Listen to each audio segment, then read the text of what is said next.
Hello, and welcome to Queen's Podcast. I'm Amanda Mata, the host of the Art of History podcast, and I'm also that chick who talks way too much about the royal family on TikTok. On behalf of Katie and Nathan, I'm here to advise you that they've been known to use many a colorful metaphor and, yes, strong language. If that's not your style, they won't be mad, just back away slowly. If you're interested in hearing stories from the past told through some really cool works of art, I hope you'll check out Art of History wherever you get your podcasts. But for now, on with the show. Hi, I'm Katie. And this is Nathan. And you're listening to Queens, the podcast about badass women in history.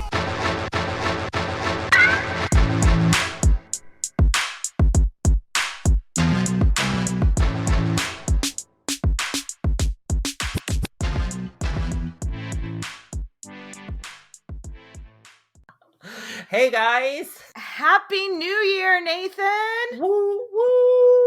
Oh my god, it is our first episode of 2022. I know, and I wish it was on a happier note. I know. Since the last time we left you guys, we lost a legend. Legend is the word. It's the craziest thing. We went on Patreon a couple of weeks ago and asked the Patreon supporters, to vote for the first episode of 2022. And then an event happened. And we went on to Patreon and was like, hey, we know you guys voted for this one queen, but we have to make some room for our lovely gal. All of our Patreon supporters with a resounding, everyone agreed, yes, you have to cover this queen.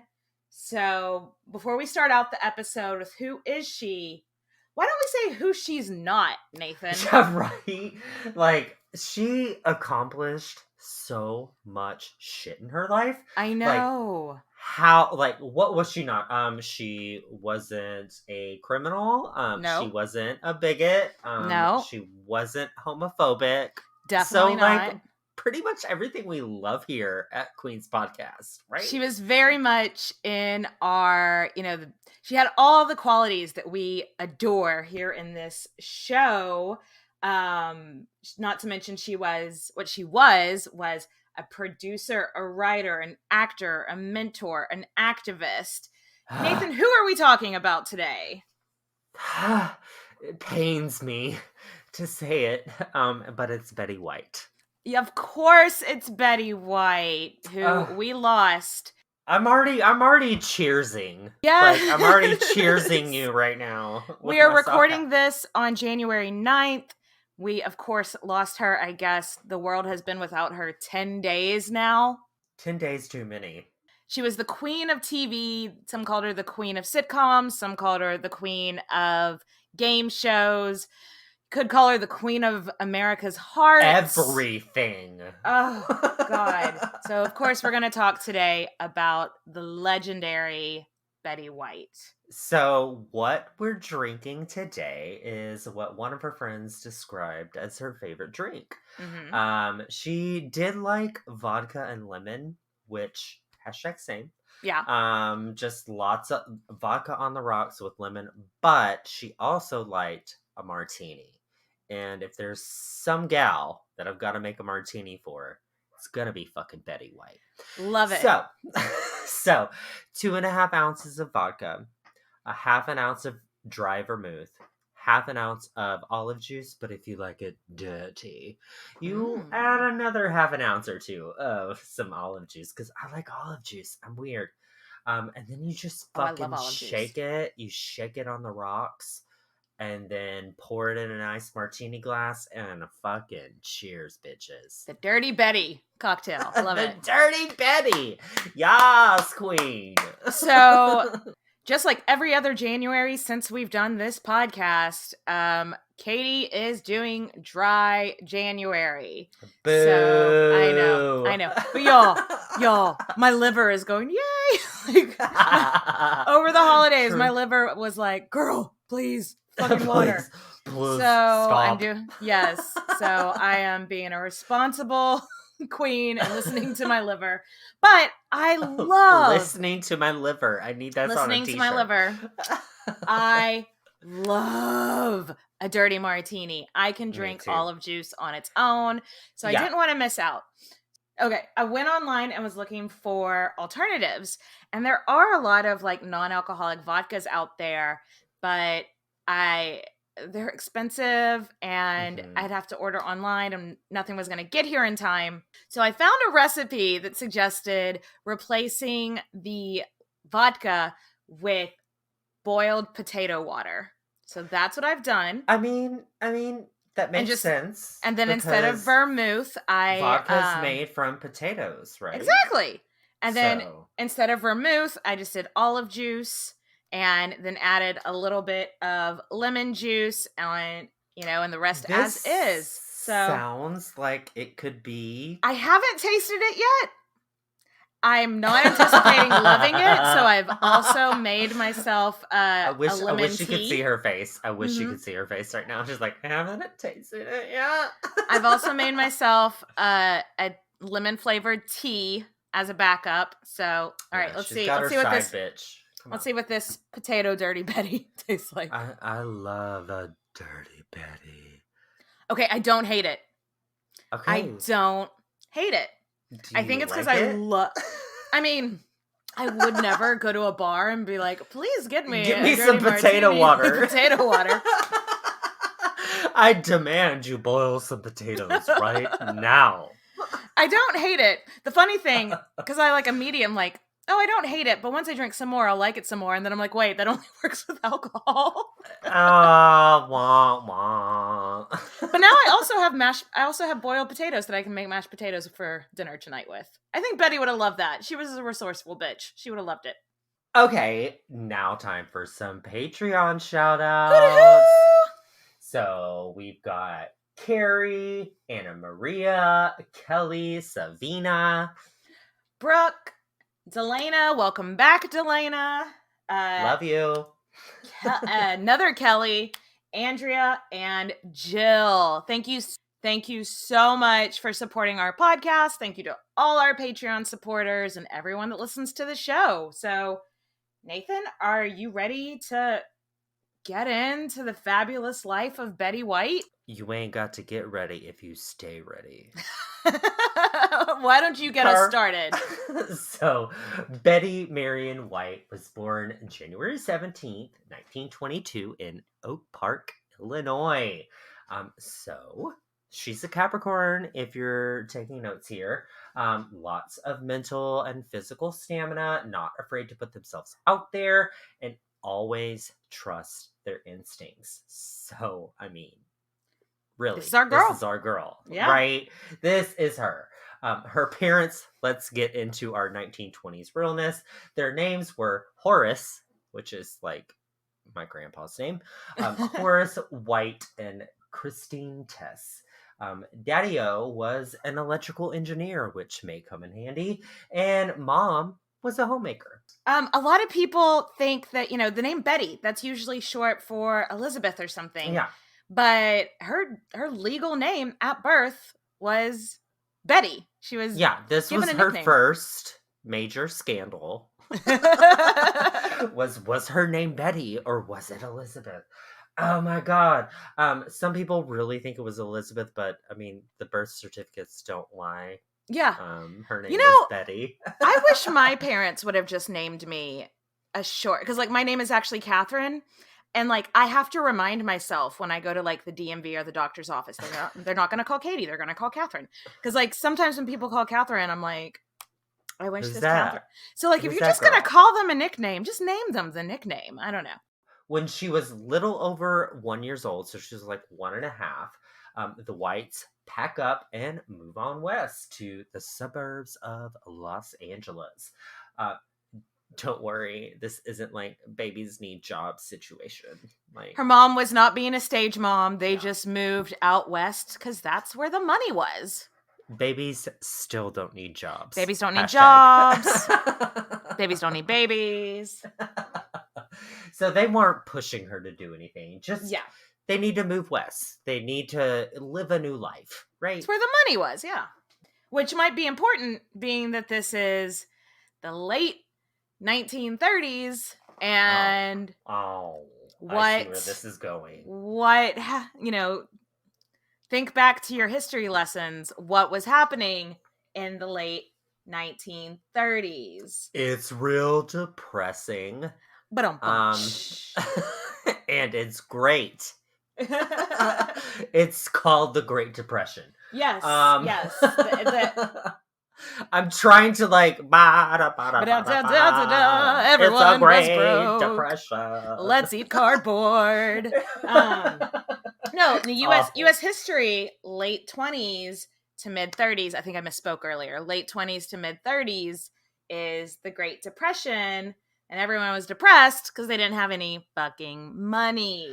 No, and all jokes aside, this is like a huge bummer in like world history. Like everything crashed. Everything was off. Nobody had food. Nobody had money. And you hear some really heartbreaking stories of the Great Depression. I think I've read stories about like mothers that couldn't afford to feed all their children, so they literally like sold their children to like farms that needed farm hands and stuff like that, and people were like scraping the wallpaper off the wall to have something to eat. Like, oh god, it was a very, very dark time, which actually sent me down rabbit hole number 1. Not surprised. Yes. Because like in history class, whenever we were in high school and stuff, we only learned about it from like a U.S. standpoint, but the Great Depression was international. Mr. Worldwide, much like Pitbull. Yeah. Did you go there? I'm sorry. There. No, but the international decline of the economy like really hit Germany before it even hit the US, which actually had to do with like the rise of the unsettled population bringing in Hitler. Yeah, like I knew this was coming. I mean, I've researched Betty White. Like I've researched. You knew Hitler was going to come in the early 20th century. What a surprise! It just. Sorry. Let me dig myself out of that rabbit hole. Back to Betty White and everybody So being poor. What we're getting at is everybody poor, except at least in Betty's retelling of her childhood. Like it wasn't that bad. They didn't suffer that too much. Yeah. Like. Dad, she said she was spoiled, like, in her childhood. Like, she said it. So unless she is just painting a rosy picture, it seems like her parents really sheltered her from the hardships that were going on. She was a kid, so of course you shelter them from that, right? Like, but not all children, I think, had the luxury of being sheltered from it. Touche. So... like we said, her dad was an electrical engineer, which pretty much can be used in a lot of facets here. Yeah. Like, her dad was able to feed his family by selling crystal radios. Okay. It sounds like something that would be sold in Goop, if I'm being honest. Okay, so Betty White's not a witch. Okay. Or is she? But this biography just took a new turn. Was Betty White a witch? You heard it here on Queen's Podcast. She's a witch. So a crystal radio is run on crystals that produce radio waves. So crystal radio makes sense. So her dad was a witch. Queen's Podcast statement. Her dad was a witch. Yes, Betty White was a witch. End of episode. Good night, guys. Dad would make these radios and trade them for things like food and stuff. But if there was a family that was in need and they couldn't pay or they didn't have anything to barter and they needed a radio, he would trade them for dogs. Same. Yeah. Same. Which really helped the families in need because I think Betty White in her biography said something like, radios don't eat, but dogs do. So it would kind of be like one less mouth to feed for these families. That makes sense. Yeah. I read something at one point they had like 20-something dogs. Yes. I love which this. Yeah, like sign I mean, me a little up. too much. Yeah, sign me up if I have the property to do that on. Right. Right now, I don't know if I could house 20 dogs. Yeah. Betty was her parents' only kid, and she was really close to both of them. Though she would joke sometimes she wondered if they were disappointed that she wasn't a dog or a cat. But Betty would also say that her mother had this impeccable comedic timing, which tracks. This tracks. No, it absolutely tracks. That's one thing about Betty, that she's got that timing. Yes. So in her memoir, If You Ask Me, Betty talks about how every summer her family would go and visit in Sierra Nevada. So like she had cousins and aunts and uncles out there. Yeah, they would all go out camping.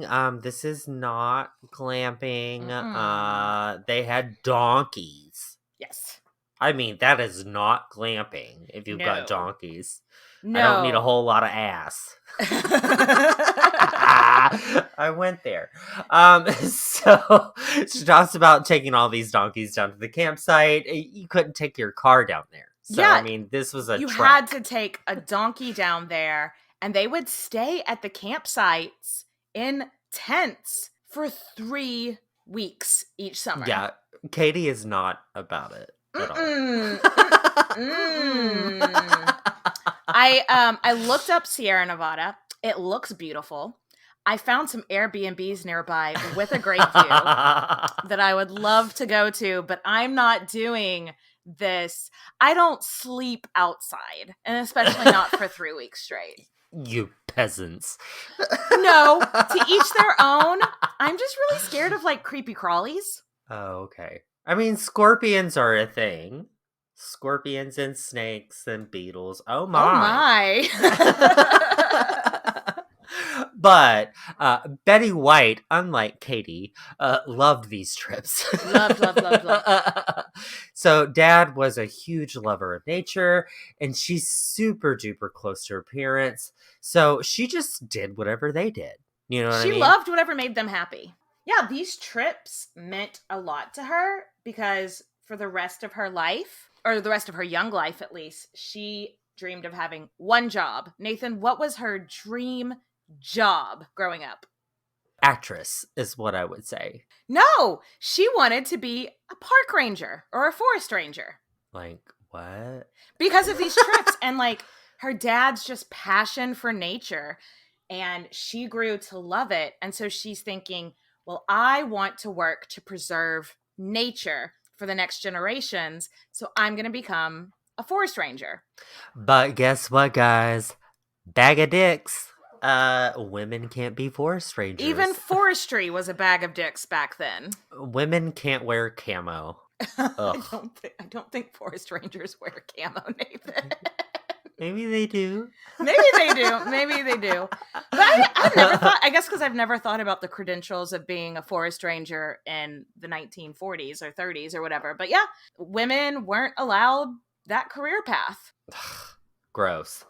So she attended Beverly Hills High School, so probably grew up all around those high school kiddos we know, like Brenda and 90210 gang, yeah. But for real, it wasn't quite as glamorous. No, not yet at least. No, it's the Great Depression. Sorry. Yeah. But she got really into the arts. And tell us, Nathan. She ended up writing her senior play for the class of 1939. She wrote herself as the lead role and narrator. She's like, I am the writer, I am the lead actress, I am the narrator. The rest of you get in line. I fucking love this for her. I love it too, yes. Like, what? Just write yourself in. Write yourself into the play. We see you. We see you, Betty. We are you. As soon as she graduated high school, she tried to enter showbiz immediately. She started singing songs for this new experimental medium called television.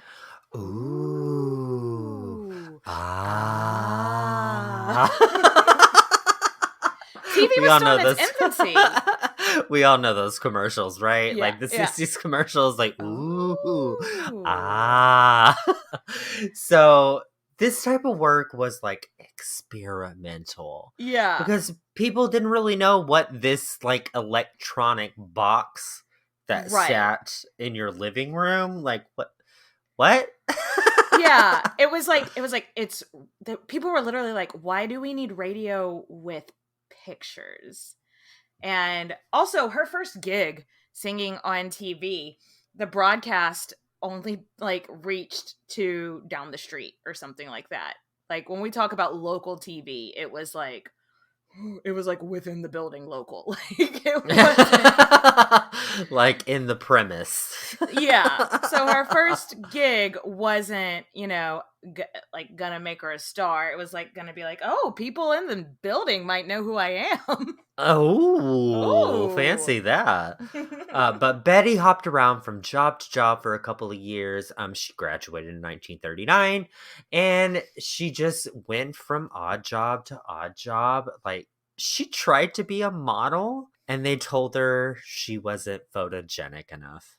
Fuck that, because she was right? like that smile, those dimples, like, that face. Like, seriously. she was so cute. Like, go back and look at pictures of Betty White in, like her younger years.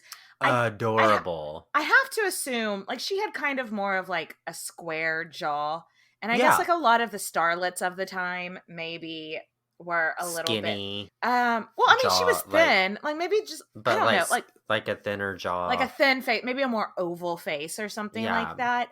But she wasn't not photogenic. She was okay. She was photogenic until like she died. Like she's Yeah. gorgeous. Anyway, we can. I feel like that could be a whole rant. So let's move Yes, on. it could. But she was a commercial model. Yeah. So she back then in commercials and TV weren't quite what they are today. Commercials they did live. Like they went on and said, "Hey, this new food." Like they literally Vanna White it in front of you. Yeah, and so she would be the girl, and like, cause like you said, they would literally be like in the middle of their scene and be like, "And now a word from our sponsors," and just turn around, and there was a model being a sponsor, and it was Betty White. And so it was. I wish this was the part where we talk about her career just taking off and Betty White just goes into oblivion. She will later, but it's not. No. Sorry, guys. This is World War II, and Hitler is a thing, and it's the Great Depression, and now it's war. Ugh. Good God, y'all. What is it good for? Absolutely nothing. So she graduated in 1939 and entered the war in 1941, and it's like everyone's career was put on hold at that point. Like who's thinking about acting when Hitler is out there Hitlering, Yeah, killing people. You gotta stop. Horrible. You gotta drop what you're doing and fight for the greater good. I mean, I totally get it. Yeah. So Betty felt like she needed to do her part. Our girl volunteered to support the troops. She hopped in a big ass truck and drove essentials to the troops stationed in Santa Monica and Hollywood, of course. And by essentials, I mean like toothpaste, soap, and candy. You heard it first. Essential candy. I mean, I gotta have my Snickers bar. She also did these. I thought this was really cute. You know how like when troops are stationed away, the USO, like Bob Hope, would like go out and do little shows and sketches. She did that like kind of on the local level. Her and the other girls would put on little sketches for the troops, and then they would also like attend farewell dances for the boys that were about to get shipped off. And so she would just be charming and drive a big truck, and that's what she was doing for her war effort, I love her. Making everybody smile since 1941 or whatever. And she looks adorable. 1921 when she was born. And she looks adorable in her little army getup. I bet so. Like, she's just as cute as she's not photogenic. Like, fuck you. Get the fuck out of here. Anyway. So while serving, someone else noticed that she was cute. Her first husband named Dick. Dick Barker.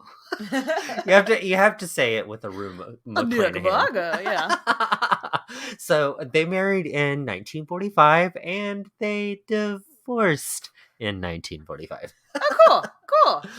But he was a country guy, and after the war, he bought a chicken farm, and wanted to just live off the land. I know that kind of guy. Like, And I know Betty's that a kind nature lover and an animal lover. So at first, nothing wrong with that. At first, she was like, "That sounds really nice," and then she got there and she was like, "Good God, what have I done?" She's a city girl. Yeah, just a small town girl. Not LA, not really a small town. She's a big town girl. Yes, exactly. She's she living loved a big camping. World. She loved camping, but I think once she got there, she realized, oh, I like camping 3 weeks out of the year. I don't like chickens everywhere. I don't. I can't live this way. Yeah. Mm-hmm. And so, divorce kind of controversial back then. Most circles back then, women that were divorced in the 40s, oh my gosh, social suicide. Yeah. Like, I think it was smart of her to get out of the marriage. I don't think it was super smart of her to think that she was ever going to be happy in that life. But we all make mistakes. Yeah. I just applaud her for not just like folding to societal demands and being like, well, I've got to stay with it and have kids, and then living a life where she wasn't going to be happy. She said in her memoir that she never had kids. And she is from a different time, so I don't necessarily agree with this. And she said in her memoir, she was like, a lot of women of modern day are not going to agree with me on this, but in my eyes, I could either be a mother and give 100% to that, or I could have a career and give 100% to that. I was never going to be able to do both. And she chose a career. And that's right for some people, No, that is 100% what I got from her. This entire research is she knew that she wasn't going to be a mother. She was going to mother her career. Yes. And be a mother to hundreds of animals in her life. But anyway, right. Her parents took her back in. Like, she moved back in with her parents, which also I think just goes to show again how supportive they were and how tight-knit, because there were a lot of parents back then that would have been like, no, you are divorced. Bye. You are not bringing that shame upon this family. But her parents took her back in, and it doesn't seem to have been drama. So, right. Cool. After the war, Betty was ready. Betty was ready. Betty was ready. She hit the movie studios. She pursued her dream of being an actress. Besides Forest Ranger. Well, we'll let that one slide. Women couldn't be forest rangers, but they could be famous actresses, and that's what she wanted to do. So that's what she did. She was doing whatever fucking job that she could, even unpaid word. Like, her first post-divorce job was at Bliss Hayden Little Theater in a show called Dear Ruth. An actor... Can't say that I've heard of it. No, me neither. An actor turned agent named Lane Allen saw her and told her that she needed to pursue acting more seriously. And she's like, yeah, dude, that's what I'm trying to do. She's like, duh. Do you not see me over here on this stage? Yeah, she liked what he said. In fact, she liked Lane so much that flames on the side of her face. In 1947, she married him. That's a big leap from like agent to marriage. Yeah. But it seems like this was a little bit more of a love match than the first one, to be honest with you. It worked longer, but just slightly. It worked slightly longer than the first one. Well, I mean, moral of the story, Lane wanted kids, Betty wanted a career. We just talked about this. So that was Betty's decision, was like, no, I want a career. And so they divorced by 1949, and this is the late 40s, like 50s era, and you want a career? What? What? Is your uterus sucking up all the blood that's making Honey, your your brain fuzzy? uterus must be really you're not thinking straight. You want a job? You're on your period. You must be on your Obviously. period real bad You to want a a job? job. No. And independence. Ugh. I do think that this probably, because this is her second divorce and she's like not even in her 30s yet, that this probably put a bitter taste in her mouth towards romantic relationships, thinking no man is ever going to want to allow me to love me and allow me to pursue my passions. And so I think for the next long time, she's like, I'm just not even going to fuck around with dating. I'm not going to fuck around with love because I can't have career and a relationship too, which is really sad. But for the time, that's what all signs were pointing to. Yeah. Yeah, no, Yeah. it's true. But Betty was still hustling to get her big break. Whether it's radio, theater, that weird boxy thing called TV, Ooh. she was going to make it some way, somehow. Mhm. And she finally got her big break in a commercial during the hit radio comedy show called The Great Gildersleeve. Oh, yeah, Gildersleeve. Duh. Sounds like a laugh riot. Our girl, Betty, literally just uttered one word for the commercial and everybody was hooked. And it was parquet. What the fuck is parquet? So, parquet is a margarine. Back in the day, they were like, oh, butter's bad for you. Try margarine. And parquet is the margarine. And so she literally... It just makes me think of parkour! Parkour! Oh my gosh. So after this, bit parts are rolling in because she's that girl that could just show up and be like, parquet, and just say one word. And everyone's just like, that was delightful. I love her. Like, that is legit her brand, right? Like, Parquet she Betty. Can say, parquet Betty. So Betty tried breaking through to the movies, but again, she's quote unquote not photogenic, which I guess means she's not pretty enough. Which, are you fucking serious? She's gorgeous. She's just so adorable. Back, in like the 30s and 40s, these like starlets that if you're comparing her next to like Vivian Leigh or something, okay, she didn't look like Vivian Leigh, but who the fuck does look like Vivian Leigh? Right. Or oh, who's Mommy Dearest? No More Wire. Joan Crawford. Yeah, she doesn't look like these people, but she looks like the girl next door. But if you fast forward into like the 50s, the late 40s and the 50s, the girl next door ends up being a very popular prototype. I mean, just look at Debbie Reynolds, Right. That's why she's not getting that. I don't think anybody thought she was ugly, but saying like you're not photogenic enough was just their nice way of saying that you're not like glamorous. You know what I mean? Bitches. So she tried her hand at this little silver screen TV thing and started co-hosting a variety show, which would go on to set the stage for the rest of her career, actually. Yeah. So remember how we said that TV was like in an experimental phase, and you couldn't see me, but you could see me doing that right now, right, listeners? Like I quoted it, quote unquote. So this variety show is a really good example of her career. Like, wildly popular DJ named Al Jarvis was given a TV show, and they call it Hollywood on Television. So by the time that Betty joined this show, it had already been like a wildly popular radio show that they changed to a TV show, and they were just like, we need a girl. And I guess Betty just happened to be the right place at the right time. She's like, I do happen to be a girl. And I want to make money. And they were like, oh, it's the butter girl, the margarine chick. Yeah, sure. Parquet. Come on. And yeah, Nathan, tell us about the recording schedule for television or Hollywood on Television. 5.5 hours a day. Like, I love you, Katie, but if I had to record with you for 5.5 hours, I would still love you after all of it. But how many days a week? My God. 6 days. Like, only 6 one day off.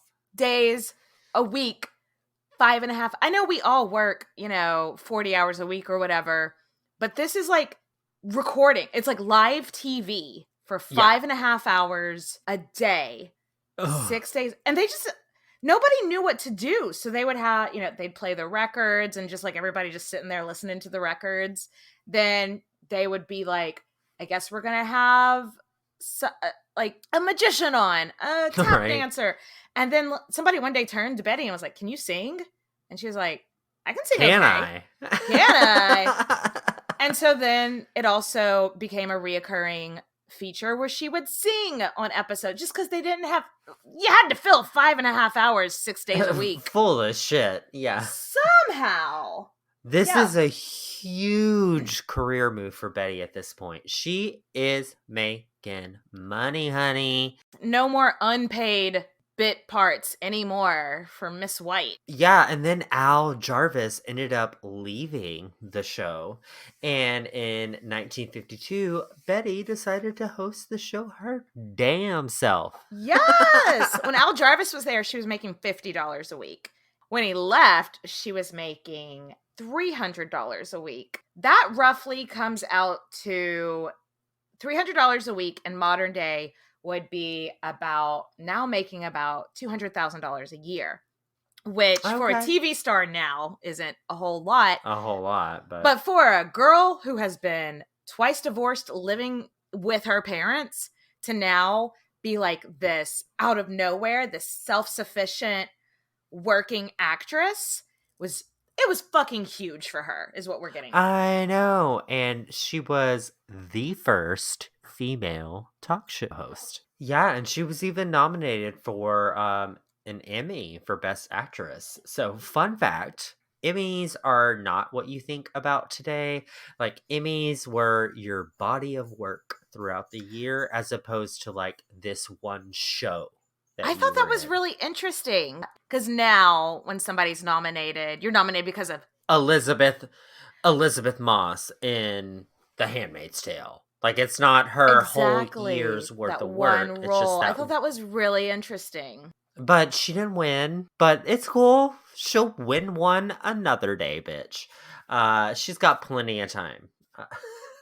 She and a friend that also worked on Hollywood on Television with her, they start a production company called Bandy Productions. They decided to make their own show. There was this reoccurring sketch on their current show about this married couple who would like get into shenanigans and just cute little sketch show. So they made that into its own TV show. Life with Elizabeth was one of the executive producers, which she wasn't the first woman to produce a television show ever, but she was definitely one of the first. And she actually had creative control over that show, which, I mean, until Lucille Ball, for a woman to star, produce, and get creative control, that wasn't really a done thing. So I just think that is so, so cool. Yeah, Lucille Ball, Desilu Productions was in 1957. And so it's like 5 years after Betty White had her own production studio. So simmer on that. Her and Lucille Ball would actually go on to be very good friends. They had a lot in common. Yeah. Friends. Of course. Strong, powerful women who know what the fuck is funny. Yes. So Life with Elizabeth was syndicated across the country, and the country fell in love with this like bubbly, hilarious Betty White. Like, I remember looking at scenes from it, and she would just cut that look. She's just got this sparkle in her eye. Because she's supposed to play this wife that's like always getting into trouble, very of its time. But like, she just has this way of captivating people and just being like, she's fucking adorable. Yeah, I know. It's that little glint, that little twinkle. the country fell in love with her. One quote that I thought was really cute of hers is she was like, actually, I prefer being a TV star to a movie star, because when you're a TV star, you're in people's homes every day. And so they feel like they know you. They feel like you're approachable, as opposed to whenever you're a film star, they don't feel like they know you because you're not in their homes. You're, on the big screen, and it feels so much more intimidating. So she loved that people felt connected to her in that way. I totally, I see that. Like, if you were to see a movie star, you'd be like, oh. If you were to see a TV star, you'd be like, hey, I binge watch you like all the time. Yeah, exactly. But Nathan, what did this show bring Betty in 1952? An Emmy. Yes.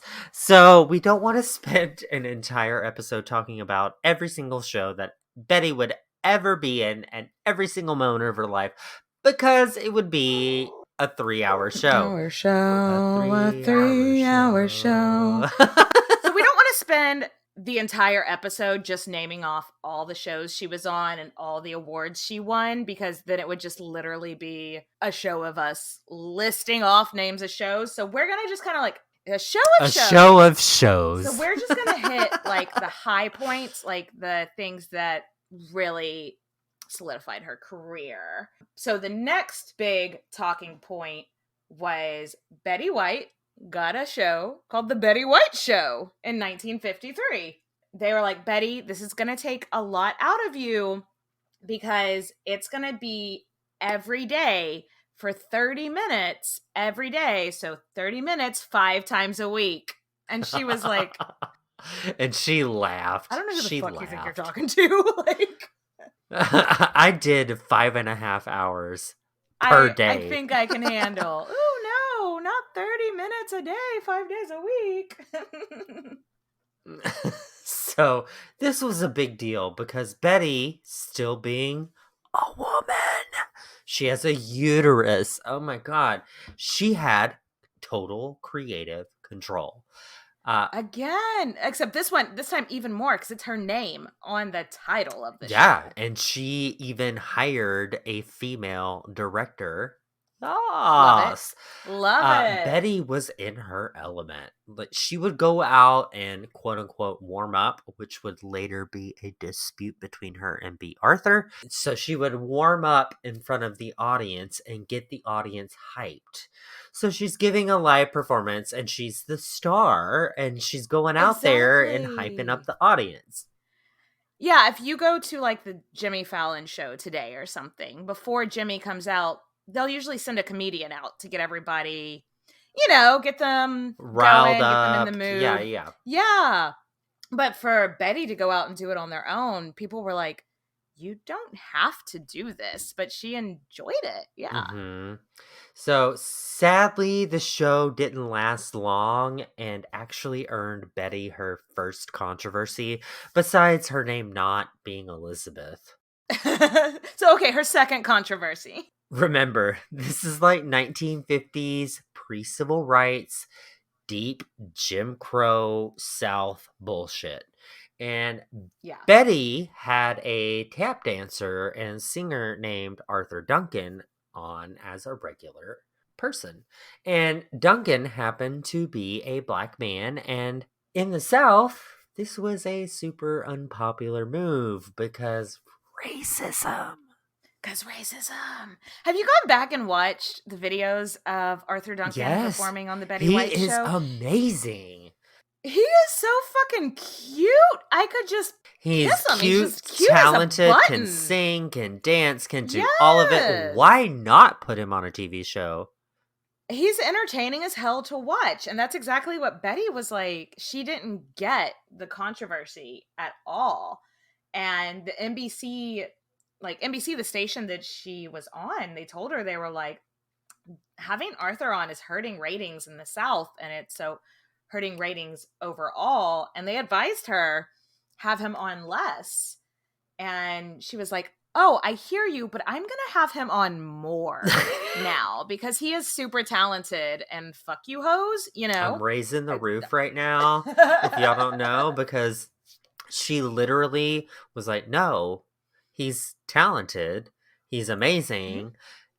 And it just so happens that he's black. Like, that has no bearing on how talented and amazing this person is. Her exact quote of the time was, "I'm sorry, deal with it. Or live with it. Yes. I'm sorry.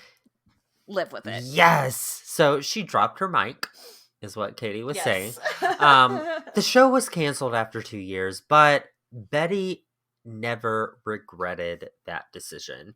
She definitely ended up on the right side of history. Yeah, she ended up being a huge advocate for racial injustice and all of that. Like, she was very, very good activist on that. So, and Arthur Duncan, who would go on to have a very successful career as a dancer, to this day still credits Betty White for his like jumping off point of his career.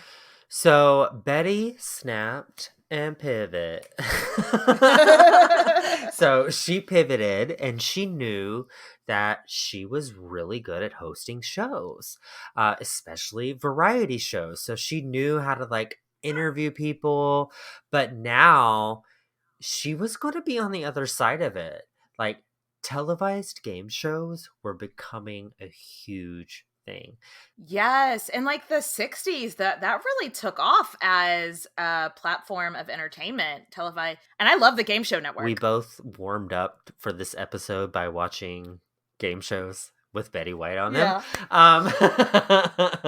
So they're huge. And I love the Game Show Network. I love watching game Me shows too. Anyway. I would love, Nathan, I really want to one day put together a team to go on Family Feud. Would you ever consider going on Family Feud with me? Yes. Like, how many game shows could we be on together? That would be horrible. Oh my God. The Amazing Race, we'd be just yelling at each other, and you would be like, dyslexia, and you'd be screaming at the map. I can't read the map! No. Or just, I can't read! No, I'm not.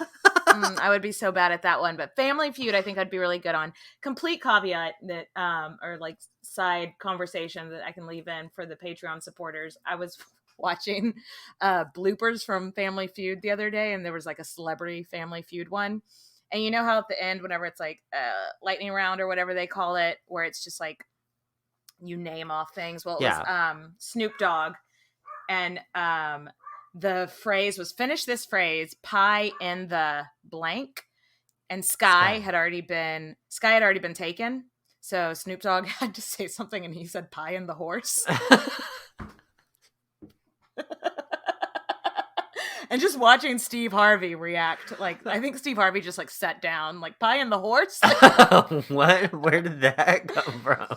Anyway, yes.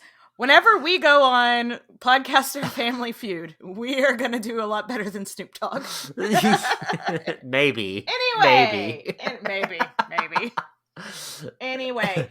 But no, this was a great medium for her because she is charming. She is funny. She is quick-witted. And I think the quick-witted had a lot to do with her success on continuing to be invited back on to talk shows and game shows. I mean, this made her a household name. Like, have you watched Match Game and seen Betty White? Like, it's funny. Have you seen Password with Betty White? Like, she's awesome. She is. And I mean, even into a couple of years before her death, she was still going on these like interview shows.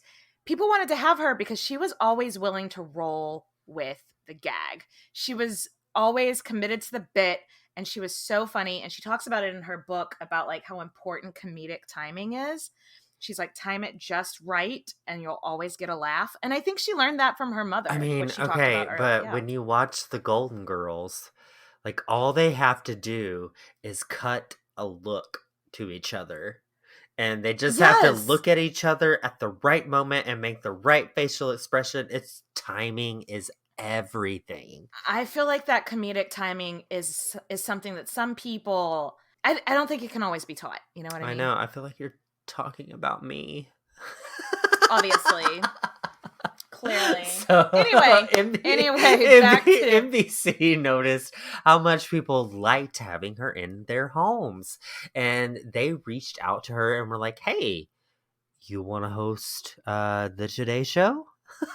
Yo, I don't know if I've ever mentioned on this show before how much I grew up with the Today Show. know, Growing me up, my too. mom had it on every morning whenever we were getting ready. I still, like, at Thanksgiving, I had Nathan and some friends over, and I was, like, talking about the Today Show, and I was like, well, Jenna and Savannah, and, like, literally everyone that was here was like, who are Jenna and Savannah? And I was like, My BFFs. they're hosts on the Today Show. I had no idea that they had offered, like, Betty White hosting the Today Show was ever something that was discussed. I was shooketh. She was different. But she said no. She said no But because guess- she didn't want to move to New York. Guess who said yes? Like, there was one other lady that we may know of, Barbara Walters. How different would those two career paths look right now? Well, Barbara wouldn't if- have one, and Betty White would have. It just blew my mind. It just absolutely blew my mind just how different things would be for Barbara Walters if Betty White would have taken that job. What they say, the reason she turned it down was completely because she was like, I don't want to live in New York. I'm an LA girl. I'm not moving to New I York. love it. Which, from somebody that comes from a place that is sunny and hot, if you tried to get me to move to New York, I'd be No. hesitant as Be well. like, negative. It gets cold there. Katie looks disgusted. Ew. So while Betty was making her name as the queen of game shows, she appeared on the show called Password.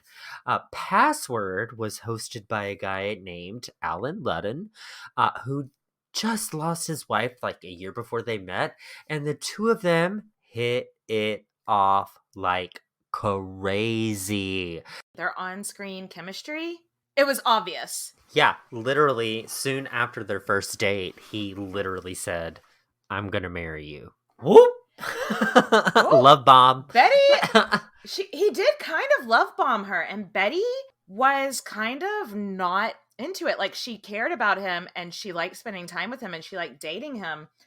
But remember, her last two marriages had been like, no, you can't have a career on top of being a wife. And she was a quote unquote career woman back in the day. And it was Yeah. like, no, women can have jobs. I get it. If you like, you just start seeing a guy and he's like, I'm going to marry you. I also get how it could be like, all right, take several seats, my man. You know, like, absolutely not. She liked him and everything, but she was a bit like, who do you think you are? It was taped in New York too. And she just hated New York. She hated New York. She didn't hate New No. York, but she didn't want to live there. Yeah. And he lived in New York and she lived in LA. And she was like, I also just turned down this huge career opportunity because I didn't want to live in New York. How's it going to look if I moved to New York for a man over my career? Like, I think she was just jaded Yeah. by for sure. love. And For so sure. she just didn't, she thought he was going to want her to change. She had like quote unquote 2 failed marriages, and it was like, he just Yeah. wasn't the right guy for you. But it was a different time. Like, so she was definitely Right. jaded at this point. In most cases, we say no means no. You know, Yes. like Absolutely. Queen's podcast statement. no means no. So in most cases, if a girl says she doesn't want to marry you, don't love bomb her and walk away. That didn't But stop in him. this- That didn't stop him at all. I know, like while I was reading it, it was like, is this problematic? But it ended so nice that I guess it's fine. I Right. don't He know. proposed. This is the exception, not the rule. To All right. no So means you no. teach to the you don't teach to the exceptions. Yes, exactly. So Alan proposed 3 times. Like, I remember watching the documentary on Netflix. They have one on Netflix. Go watch it. Yeah, she super cute. literally was like, he just kept proposing over and over and over and over. He even like wore the wedding ring on a little necklace and was like, "You gonna marry me?" Like, would just literally, it's so Yeah. cute. It is so cute. She'd walk into the building and be like, "Hey, Alan," and he'd be like, "Will you marry me?" And she's like, "Ugh, this again." But the final time, He sent her a stuffed bunny on Easter with some earrings that were like sapphire and some shit. And then obviously had the ring on it because he knew that she could never say no to a cute, helpless, fuzzy little animal. And that, I mean, it worked. They were married. They got hitched. She was in LA. He was in New York. She got the gift. She called him up and he said hello. And she said, I do. Yeah, I think she just said, so I think in the documentary, the thing was, he was like, just say yes, just say yes, just say yes. And like, she called him up on that day and was like, yes. And she just said yes. And he was like, oh. And so they were married a few months later in June 9th. I think it was, let's just say June 1963. Later on, Betty would say that her only real regret in life is resisting Alan at the beginning. She said, I lost that year. I could have had a whole another year with him. I think she regretted that. She regretted putting her pride in her career before Alan, but how was she going to know that he was going to go on to be the love of her life? And how did she know she was going to go on to have a career like that? Still, yeah. Like, seriously. The two of them had a very, very happy marriage. So while we're on a high note, let's take a quick break, top off our drinks, and we'll be right back.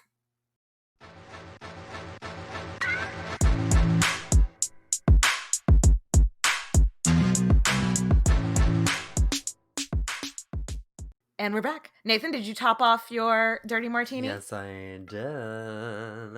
I've just gone to straight tea now. Her potato water was not good. It wasn't really doing it for me. It was fine, but you were just drinking olive juice. Is what you were doing. Basically. So I'm just on the tea train now. So, but anyways, Betty packs her bags and she's ready to go.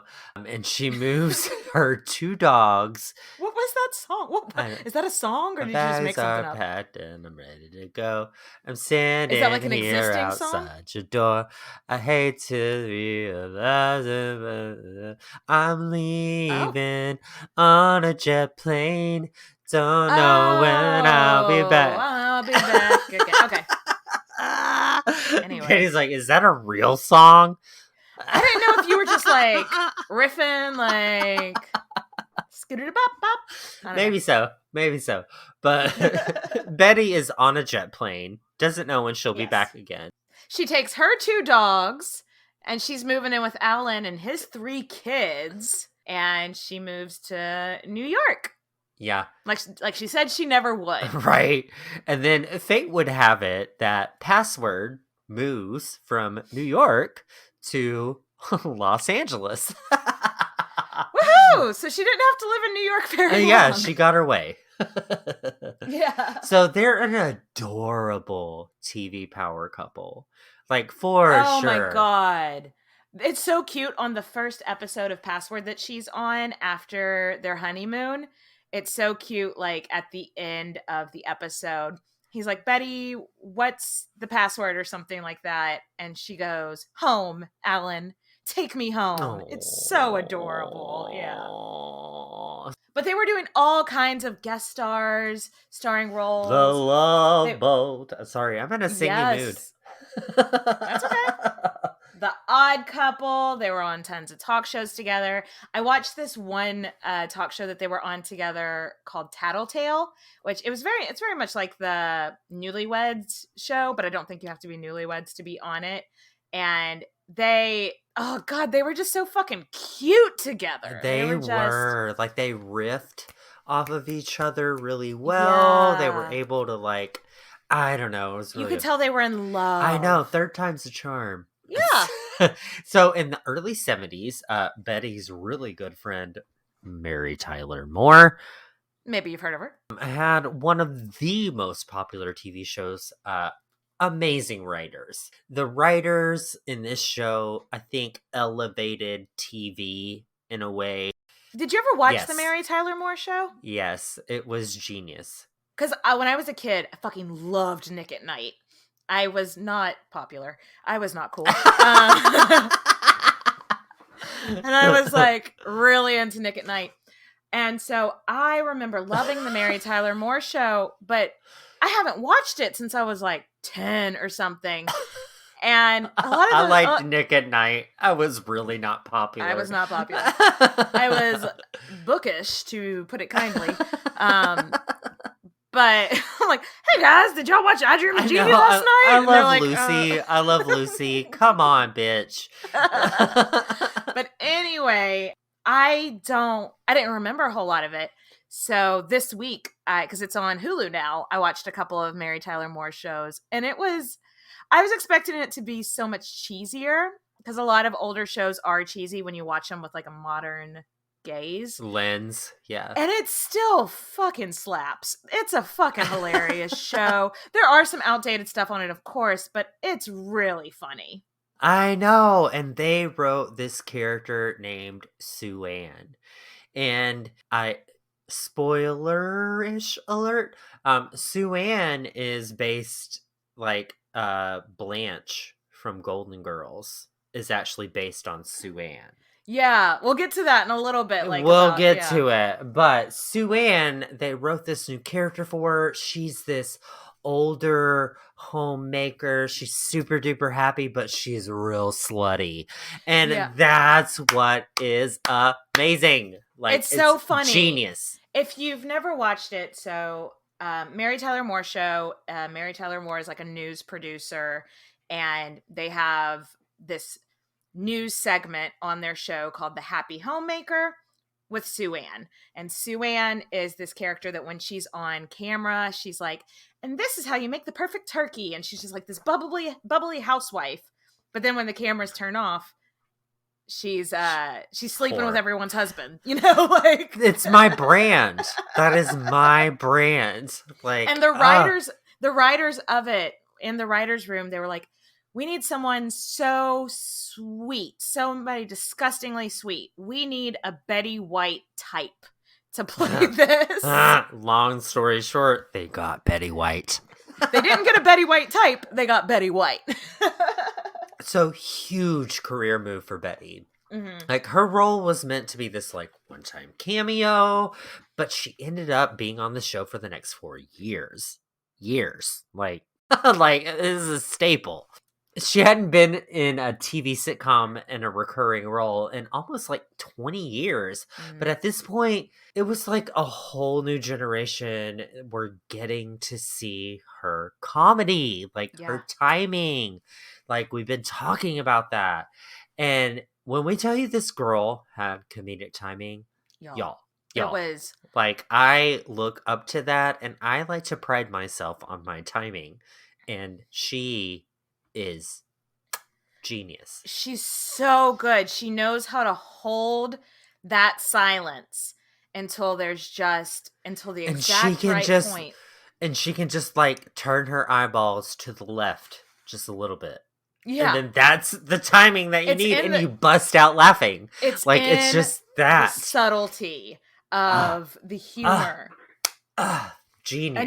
And just how like, it's kind of something you can't even put into words. You have to go watch it. If you guys haven't watched her on the Mary Tyler Moore Show, I suggest you do so. Brilliant. So she won an Emmy in 1975 again.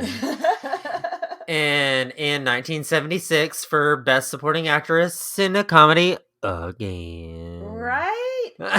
Second Emmy. But not the last. Not the last. It was her quote unquote breakthrough role, even though she had been steadily acting for like the last 20 years. And I think it's so cool though that considered her breakthrough role, even though she's already a household name, was was when she was in her 50s. I love it. I love a good 30 under 30 list, but I also love hearing of people like breaking through in what they're passionate about later in life. A cougar countdown. Yeah, a cougar countdown. I fucking love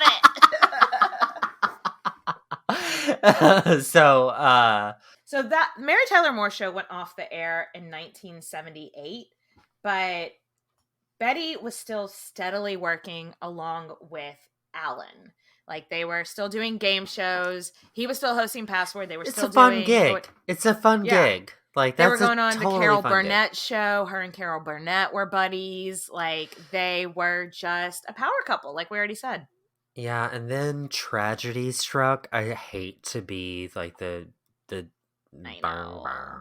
I know. Like, There's don't know no what and that there's is. no fun way to transition into No. this either. It's just like they were on top of the world until they weren't in Yeah, and 1981. he ended up being diagnosed with stomach cancer and literally passed away a year later, which honestly, I don't it even was think it was a quick. whole year later. I think it like within the year. Like he was Yeah, diagnosed in 81 and he died in 81. but to be honest with you, that's how I would want to go. Like I wouldn't want it to be dragged out over I 5 years. I was just quick, done, bye. guess.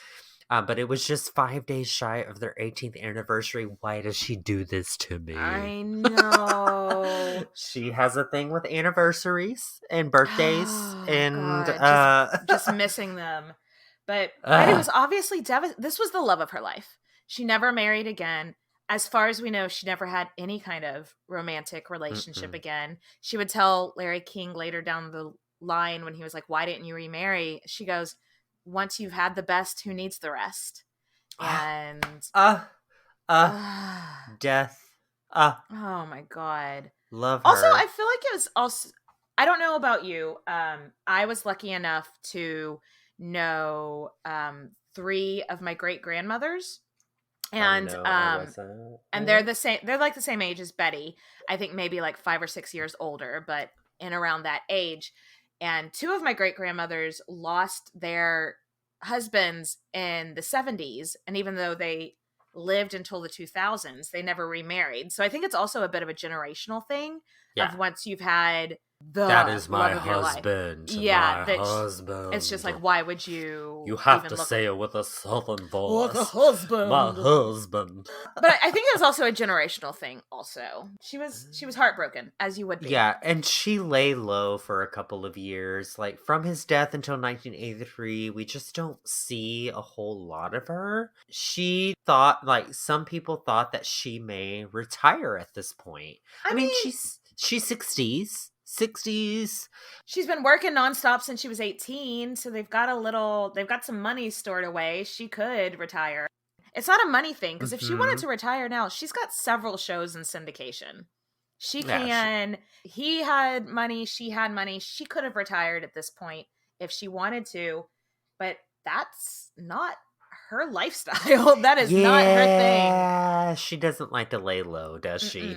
After a year of recovering from heartache, she was back, and she stayed back. She did. She came back with a new game show called Just Men, which sounds like my Saturday night. I've missed this one. It was before our time, and I guess it didn't stick around for too long. But she won an Emmy for it. She became the first woman to ever win an Emmy for being a game show host. So she's just first up here. I know, right? And she got public with her animal, let me say it, not activism. So Not she activism. was very, she was even like, I'm not a feminist activism. I'm not activist. She was an advocate. So I wonder why she made that, because she did go out of her way all the time to be like, I'm not an activist, I'm an advocate. I wonder if that's because like activist sometimes has like a negative connotation with it, like with extremist. That's what I was totally thinking is like activist means I'm going out and burning down the fence because I'm doing this, as opposed to an advocate who's like, hey, I'm here to support you, all right, as long as it's legal. Yeah. She she'd always been a huge animal lover, but now she's like, I've got a platform, I've got the income, I'm going to be really open about my support of animals, her animal advocacy. Oh, it's so cute. Like she's watched the Netflix documentary. She's feeding a grizzly bear. Oh my gosh. So in the book that I didn't read, I listened to the audio book, If You Asked Me. she talks a lot about all the pets that she's had over her life, and she narrates it, which is a delightful way to spend your time listening to Betty White read her own book. Just the way she talks about her animals is so passionate and so compelling and so sweet. Katie's in love. I'm in love. If I wasn't already, I am now. But she talks about just how she would donate money to causes of like getting people that needed working dogs, like seeing eye dogs that couldn't afford them, donating money so that they could get the working dogs that they need. Betty was on the board of a handful of animal welfare charities and organizations, as well as the LA Zoo board of directors. Maybe you've heard of it. She worked towards funding like animals that, were police dogs or other kind of working dogs. She worked towards charities that funded finding them good homes after they transitioned, like were too old to be working dogs anymore. Yeah. Herself, she adopted a seeing eye dog that had been retired named Pontiac, who was a very handsome golden retriever. Would you do the handsome squish face? Yes. So one story really love was Betty was offered a part in the Jack Nicholson movie from the 90s, As Good as It Gets. Maybe you've heard of it. Do you remember that movie? I vaguely remember it. Vaguely. Yeah, like I kind of remembered it, so I had to look it up. It has Helen Hunt in as well, and apparently it was like a huge fucking movie. Like it was a smash hit at the box office. So in the movie, someone throws a dog down a garbage chute, which, what? Like Betty sees this and is like, I can't do this.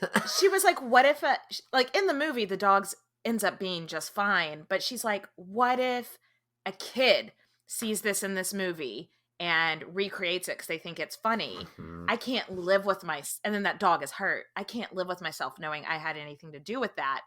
She sees her influence. And also, it's not like she didn't need the money, No. I'm sure. Yeah. So she's just fine. And they wouldn't take it out of the film. And so she wouldn't be in the film. So that's why she is not in the Jack Nicholson smash hit As Good as It Gets.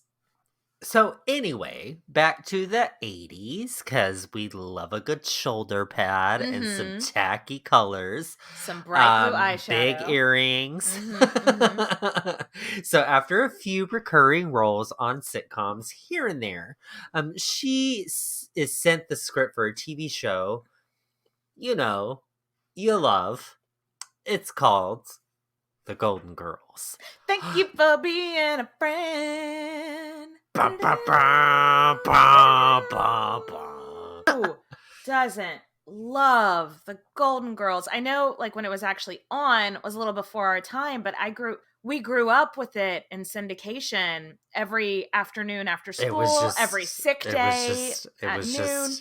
It was just life. It was life. Every summer, we'd watch The Golden Girls. It was just a show that I could watch with. I thought was funny. My mom thought was funny. My grandma thought was funny. We could all watch it Everybody together. Was on the same page. Yes. It is so iconic. And she was offered, guess the role that she was offered, Katie. I know you know the answer. Well, based on her Sue Nevins character earlier, they thought that she would play the sex pot Blanche just perfectly. I know. And she... Okay. Hot take. I think Queen's Podcast has a hot take, and the hot take is I think she would have been great. I think she would have nailed it. Yeah. I think she would have nailed it. I think she would have knocked it out of the park because it's Betty White. Yeah. Like, for real. She would have done great, but the director was like, you know what? Let's try you guys playing... Betty, I want you to play Rose, the dumb one. And Rue McClanahan, you play Blanche. Yes. And Rue just hit it out of the park. And then I think it was one of those moments where you play the opposite of what you're supposed to. And then it just clicks. Like it was like, okay, that's what I was supposed to do. Yeah. And I think that's what happened with the both of them was like Blanche, Rue McClanahan was supposed to play the innocent, young, like, oh, I'm from St. Olaf. But Yeah. then she played the slutty character, and it was like, whoa, She just that's brought perfect. like this. Yes. And so they just played off of each other so amazingly. But I can imagine a switch. Like, I can imagine them switching. But I wouldn't want it. But I wouldn't want it to happen. Exactly how it is. Rose was just the fun. Like, they're all funny. All 4 of the main characters in this show are hilarious. But Rose is just a standalone kind of character. She just enhanced the show. And so much. nobody expected this to be a hit. No. Like, this was about 4 old ladies in Florida retiring. Like, this sounds miserable. Like, it sounds awful, but everybody was like, this show is gonna, because all of the actresses on it had been working for years, and they were like, after this show, these 4 women are all gonna retire. This is gonna be the nail in their coffins. Nobody is gonna watch this show about 4 old ladies living in Florida. But hindsight is 2020. Like, they did. People did. They made gold. It's called gold. The Golden Girls aired from 1985 to 1992, and it was a huge hit. But of course, we don't have to tell y'all that. Y'all know the Golden Girls. Everybody loves this show. I fall asleep to it every night, and Betty is just amazing. And once again, Betty. A whole new generation is introduced to Betty White. This is like, guys, we're working on like 3 or 4 generations now, and she's just in the 80s. She keeps making her new breakthrough role. New generations keep being introduced to her and falling in love with her. And she's that woman that can give you the ultimate punchline. Like, she's so good at doing that. And guess what? She wins an Emmy.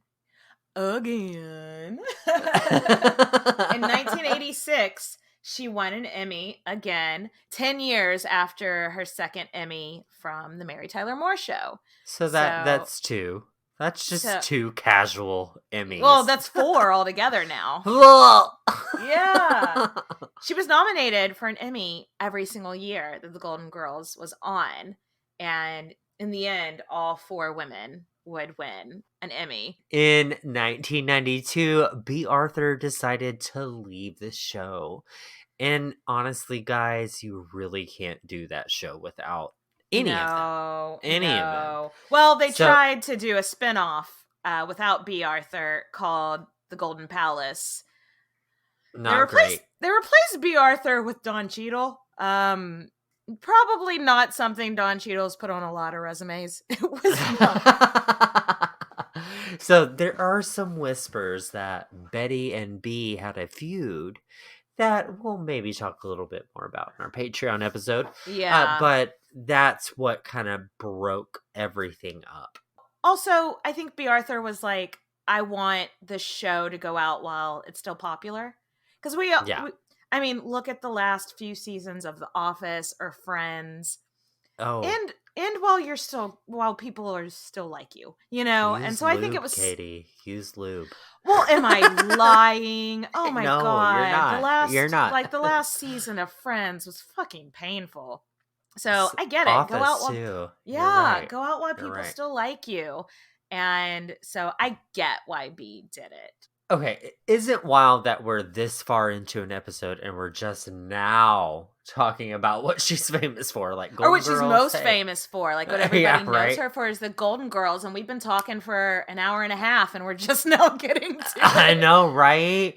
And she's now like 63. Like, she's in her gigs. Like, that's awesome. She got the gig that has made her most famous when she was 63. Like we were saying, don't stop chasing your passion. Go after it. It'll happen. Okay, but now it's over and she's 70, so it's obviously time to retire, right? No, of course not. It's Betty fucking White. She's not retiring. She's got another 20-something years left in her. Again, we're not going to list everything she did after the Golden Girls because we're just listing stuff. But during the 90s to the early 2000s, She basically guest starred on everything. Yeah. Family Guy, that 70s show, Boston Legal, game shows, talk shows. She just never stopped working. Work, work, work, work, work. Work, work. If you're Betty, work, work, work, work, work, work. So she also started putting out her memoir. So there's 3 altogether. She co-wrote a novel. Yeah, like this woman did not take days off. I feel like that mentality from the Hollywood on Television show just never left her. Right? She's No, like, I gotta always correct. be working. I gotta be working 5.5 hours a day, 6 days a week. Go, Yeah. go. Yeah. Yep. I completely agree. So her last memoir was from 2011, which Katie listened to on audiobook. Just listening to Betty White talk. Okay. I knocked it out. Like I was done with it in 2 days because I saw this article that was like, don't call Betty White your grandmother because she never wanted children. And I was like, but I'm gonna. Can't stop me. I think she'd be okay with it. I think she would be fine with it. Yeah, the book that I listened to, the audiobook, she won Grammy for best spoken word. For reading a book. Yes, for reading her audiobook. So now we've got Emmys, SAG Awards, Grammy. I bet she never expected to win a Grammy, but Grammy award winning Betty White. Well, okay, but she was a good singer back in her day. That's true. I had listened to her sing and been like, damn, girl. You're not wrong. So let's fast forward to the year 2010. This was a huge year in Betty's career at the young age of 88. She had a career renaissance, as people like to put it.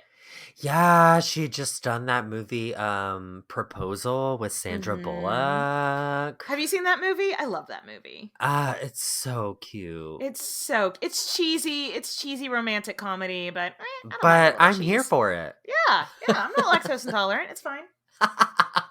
After that, she got asked to do that Super Bowl commercial, the Snickers commercial. I laugh every time I see that commercial. Oh, was that the one where he was like... They're playing football, and it's like Betty White gets stop tackled. riding me. You're playing like Betty White out there. And then she goes, that's not what your girlfriend said last night. And I swear to God, every time she says, that's not what your girlfriend said last night, I can't help but laugh. It's fucking hilarious. It is genius. It still makes me laugh after every that time. commercial, some guy in San Antonio, Texas, has this petition that wants Betty White to host SNL. So Betty had turned down SNL for a couple of times in her life, but her agent convinced her to do it. And guys, I remember it. I watched it. I remember that one too. It was a Mother's Day special, and they had a bunch of women that had been off of SNL for years, like Tina Fey, Amy Poehler, Maya Rudolph.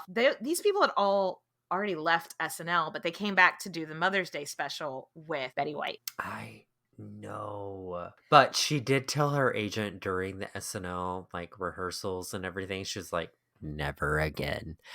But I mean, she's 88 and live television is very stressful. In her book, she talked about specifically the quick changes, and having to read cue cards stressed her out the most. I would be stressed out just being there. Though she did say it made her feel better. Like Tina Fey would give her little hacks on how to handle some of, because she used to do live TV every single day, but it's been 70 years 60, 70 years. It's been forever. So that same year, Betty starred in her last TV show called Hot in Cleveland. I never saw that. I didn't have. It's cute. It's cute. I've never had TV Land, which is what I think it comes on. It's never been on any of the cable packages I had. So, but I know it looks cute. So good for her. It is. It is cute. So in 2010 was also the year that Betty spoke out about her support for the LGBTQ plus alphabet soup community. So many of her friendships in Hollywood leading up to, she's always been a supporter. Yeah. Like, we can't deny that. Golden Girls is even, like, obviously Yeah. LGBTQ plus, like, forward. And she had a long friendship with Liberace as well. Mm-hmm. Also important to remember that in 2010, gay marriage was not legal. So, guys, remember that. It was a hot topic. So it was a lot more controversial to support than it is now. And she was quoted as saying, "I don't care who anybody sleeps with." Round of applause. Yes. If a couple has been together all that time, I think it's fine if they want to get married. Yep. We're giving applause. True statements. Mind your business, take care of your affairs, and don't worry about other people so much. Mic drop. Fucking applause. Drop. She lives for the applause, like Lady Gaga. Keep going, Katie. No.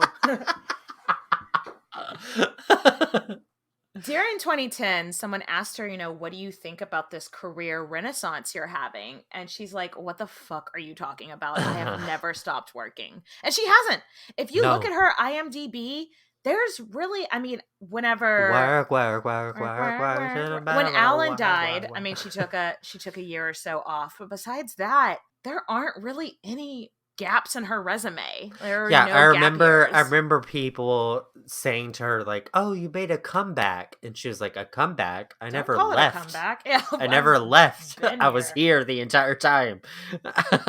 I love this story. Something else that happened in 2010, which she said was the highlight of her comeback year, was that in November 9th, 2010, her first career aspiration came true, and I'm getting goosebumps. The USDA Forest Service Department had a ceremony in Betty's honor and made her an honorary forest ranger. Isn't like they gave her a hat and everything? She'd always wanted to be a forest ranger, y'all. The chief of the U.S. Forest Service told her, "You're an inspiration for all of us to never give up on your dreams." And she said that during the ceremony, she could feel her father's presence. She could feel him there being proud of her. Oh, my little gay heart is twinkling. If that isn't the sweetest fucking thing you've ever heard, like that is so... He would have been so proud. I love this journey for her so much. I know. I'm not crying. You're crying. I'm crying a little bit. It's okay. No, me too. So Betty carried on working as an actress and working for charitable causes for years. Her last performance as an actress was in 2019, lending her voice to the Toy Story movie franchise. But with the hit of COVID-19, soon she laid low afterwards. We were all like, yes, Betty White, stay home. Yeah. Stay home. We don't want to lose you too. Though this was a horribly divisive time in this country. We've been through a lot in the last 2 years, but it seems like everybody loves Betty White. It was the one thing that America could agree on, I know. Masks, vaccines, we can argue. Betty White, no argument. We love her. And I feel like we needed something like that. And she was that for America. She's immortal. She'll live on my silver screen in my television home. Golden Girls for life. I love her.